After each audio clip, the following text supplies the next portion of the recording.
Die Geschichte Berschmann und der Winkelhof, könnte man so sagen, das ist Nachbarschaft.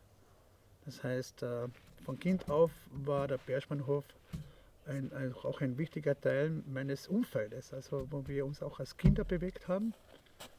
Äh, Gemeinsame Schulbesuche mit den Kindern, Austausch, also die Kinder, ich habe auch hier öfters übernachtet, also und umgekehrt, das heißt, also der Berschmannhof war so ein Selbstverständnis, ja, ein verspieltes Selbstverständnis einer Nachbarschaft, ja, also wie man halt damit umgeht als Kind.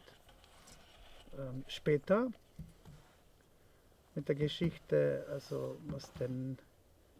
was das Museum betrifft, war das auch so. Wir waren als Junge sehr, sehr engagiert, politisiert, also Gott sei Dank.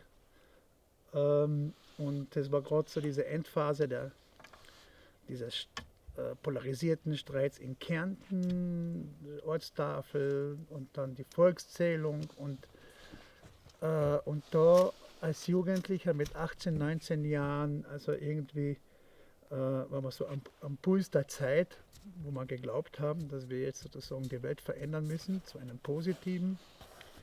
Äh, und dann diese Intention hier ein Museum zu machen, also da war ich dann gerade, glaube ich, in der slowenischen Jugend organisiert, teilweise war ich, glaube ich, sogar mal Obmann in Eisenkappel, also Zveza Slovenske Mladine.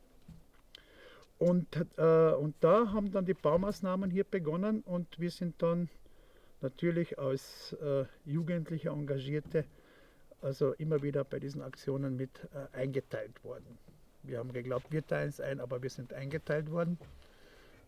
Dann war ich ja lange weg, also auch aus Kärnten, also war mir der Berschmannhof mehr oder weniger jetzt nicht so im Bewusstsein, obwohl ich natürlich die Geschichte mit mir genommen habe in die Welt hinaus und die mich immer wieder sozusagen begleitet hat.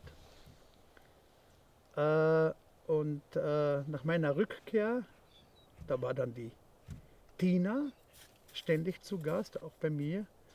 Also ich weiß gar nicht, wie es dazu kam, wer früher da war, die Tina oder ich.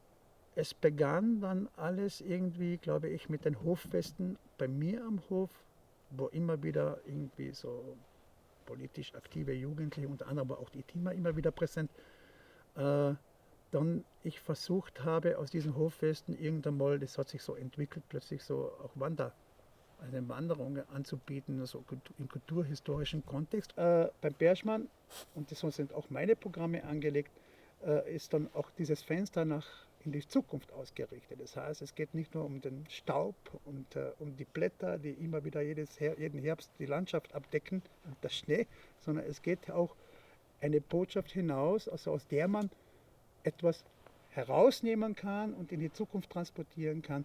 Vor allem jetzt vor dem Hintergrund, jetzt haben wir den Krieg in der Ukraine, aber auch das in Bezug auf die nächste Generation, wie Demokratie, wie das Selbstbestimmtheit des Menschen, die Menschenrechte, die Freiheit nicht automatisch mehr oder weniger passiert, sondern man muss dafür jeden Tag gerade stehen, ja? Verantworten und praktizieren und anwenden. Und dazu eignet sich eigentlich diese Kulturlandschaft mit dem Berschmannhof als Fenster in die Zukunft sehr gut, indem man hier Beispiele, Anleihen nimmt, also was ist mit der Gesellschaft passiert, und zwar 2 Generationen davor, also im Zweiten Weltkrieg. Und diese Prozesse passieren ja immer in den Gesellschaften. Und man kann Krisen, soziale Krisen immer irgendwie ablesen, und zwar im Umgang der Menschen, wie sie miteinander umgehen und wie sie zueinander stehen. Und das wiederholt sich leider Gottes.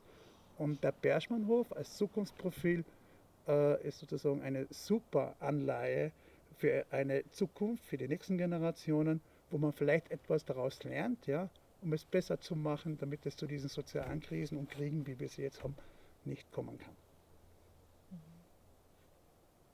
To je zdaj šlo v zgubo, je to, da je tale generacija, ki je doživela vojno, da so vsi zdaj zamrli. Ja? To se pravi, da smo zdaj ostali sami zadaj in moramo s tem živeti, kar je preostalo. Ja? In to so pa zdaj že malo otožni spomini, če veš, čeprav so toliko pretrpeli ti ljudje, so bili zmeraj živahni in veseli. To se pravi, da se toliko heca po domačem povedano, toliko luštnega, v istem kontekstu kot tragičnega, je pravzaprav ta humor, to veselje na življenje je zmeraj, mislim, pri teh ljudeh stal v spredju tudi. In to se pravi, nič ni moglo biti tako dramatično, da bi človek zmeraj propadel, temveč na drugi strani je bilo pravzaprav zmeraj toliko moči pa upa in energije in veselja do življenja, da se je tu zmeraj nekako ravnotežno držalo. In to mi je preostalo. To mi je tudi ostalo, mislim, brez humorja in brez vsega tega, vse to, kar se je zdaj dramatičnega dogajalo, da nekako življenje prestojiš, to zdaj v današnji družbi ni več tako. Mislim, mi se zdaj nekako počutimo, da imamo, če že govorimo čez življenje, potem govorimo zelo resno. Potem moramo biti tudi resni. Če ti narediš kakšno smešnico čez to resnost, če resno misliš, ja. Mislim, in to, o tem je že res kako bi rekel, neki razpon, ne. Jaz mislim, da petje in veselje in gužba po domačem, pa fešta, pa tisto nekonvencionalno odnosi med sabo so, ki sprostijo, ja, in morajo biti prav tako urednoteni kot pa spominjanje samo, ja, pa tudi zavedanje in odgovornost do vsega tega, kar smo prevzeli, ne. To se pravi, to mi danes manjka, ja, in to je pravzaprav odšlo s tem, da so pomrli, ne. Se pravi, tu je bilo zmeraj luštno. Tu se je zmeraj pelo in pa izmenjavalo spominski kraj in spomini so se potem obujali s tem, da so ljudje jokali med sabo, ja, se tolažili na eni strani in se je obrnil proč in je na drugo strani pa zapel.